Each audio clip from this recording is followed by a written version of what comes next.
Olá, hoje nós vamos fazer uma reflexão sobre a necessidade de qualificarmos certos substantivos em nossos textos ou na nossa fala. E será que isso importa? É o que nós vamos ver.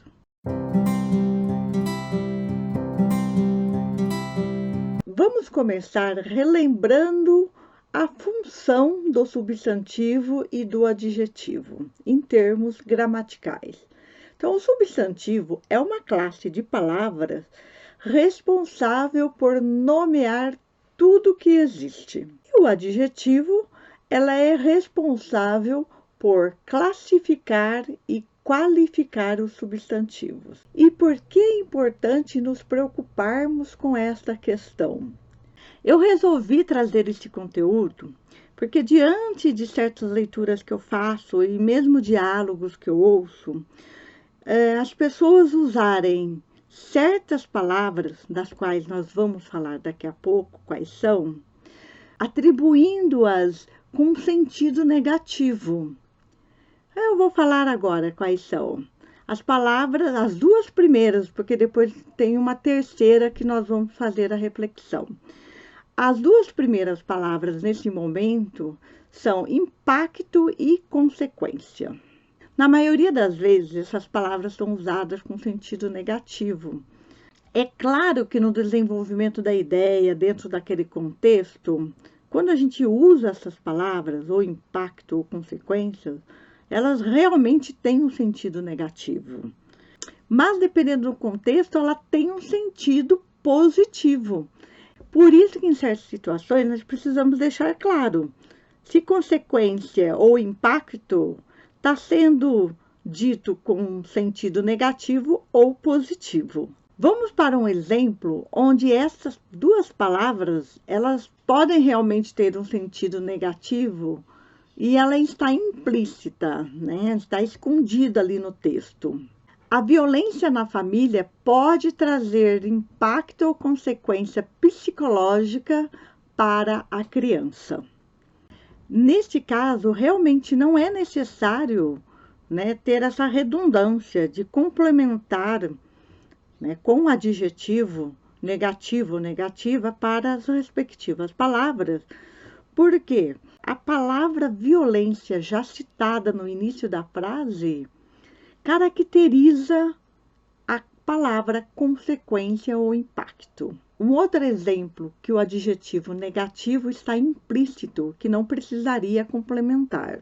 As paradas constantes da máquina durante a produção, por falta de manutenção preventiva, pode trazer consequências ou impacto na gestão operacional. Consequência, neste caso, já está pautada nos problemas já citados anteriormente. Então, aqui não há realmente necessidade de colocar que trará consequências ou impactos negativos, certo? Mas, em contrapartida, aquilo que eu já disse logo no início, em certos contextos, há sim necessidade de você completar, de você caracterizar, de você qualificar esse substantivo para não comprometer o seu texto ou a sua fala. Vamos ver um exemplo. A implementação política de trabalho remoto trouxe consequências ou impactos para a empresa. E aqui, você acha que consequências ou impactos, eles estão no sentido positivo ou negativo? Se dissermos que teve um impacto positivo, podemos pensar na satisfação dos funcionários, um exemplo. Se nesse contexto, consequência ou impacto teve um sentido negativo, nós podemos pensar que esta implementação da política de trabalho remoto, ela gerou a falta de convivência pessoalmente, que afetou as relações pessoais, comprometendo a eficiência da equipe, por exemplo. Um outro exemplo que, nesse caso, nós precisaríamos deixar claro se consequência ou impacto foi negativo ou positivo. A família decidiu comprar marmita todos os dias em vez de cozinhar em casa, e isso trouxe consequências. Que consequências? Boas ou ruins? Se for boas, elas tiveram mais tempo de dedicar a outras tarefas, por exemplo, outras atividades. Agora, se teve consequências ruins, houve um aumento dos gastos, por exemplo. Veja bem que tudo depende do contexto, do desenvolvimento da ideia, claro. Mas se você está desenvolvendo uma ideia, se você está desenvolvendo um texto, você precisa certificar realmente se não precisa, dentro daquela frase, daquela sentença, qualificar as palavras consequências e impactos, se são positivos ou negativos. A mesma coisa vai acontecer com a terceira palavra resultado. Normalmente, essa palavra ela é atribuída como coisas boas, positivas. Mas, de novo, depende do contexto, você precisa esclarecer se o resultado foi bom ou ruim. Vamos para um exemplo. O resultado da prova foi o esperado. E agora? Esse resultado foi bom ou ruim? Diferente eu dizer que o resultado da prova comprovou que os meus esforços não foram em vão. Aqui, o resultado sentido é bom, porque eu já disse dentro deste contexto que os meus esforços não foram em vão. Se os meus esforços não foram em vão, eles foram compensatórios. E isso é uma coisa boa, certo? Um outro exemplo, só para fixar, e depois nós vamos para a nossa conclusão. As táticas adotadas para a implementação do projeto mudará os resultados. Aliás, você sabe a diferença entre tática e estratégia? Eu tenho um vídeo sobre isso no canal e eu vou deixar aí na descrição para você dar uma olhada depois. Muito bem. Quando eu disse que essas táticas implementadas no projeto mudará os resultados, que resultados são esses?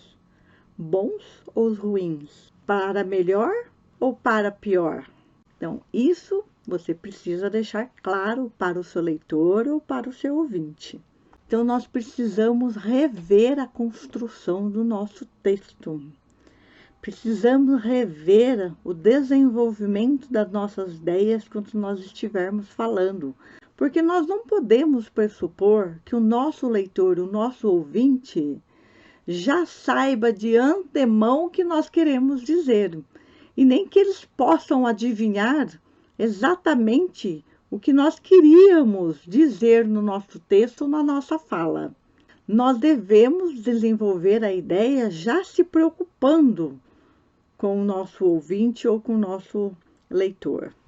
Então, de novo, nós precisamos perceber que certas palavras no nosso texto precisam de complementos, precisam estar esclarecidos, que nós designamos como palavras negativas ou positivas, mas que, na verdade, eles possuem os dois sentidos, positivo e negativo.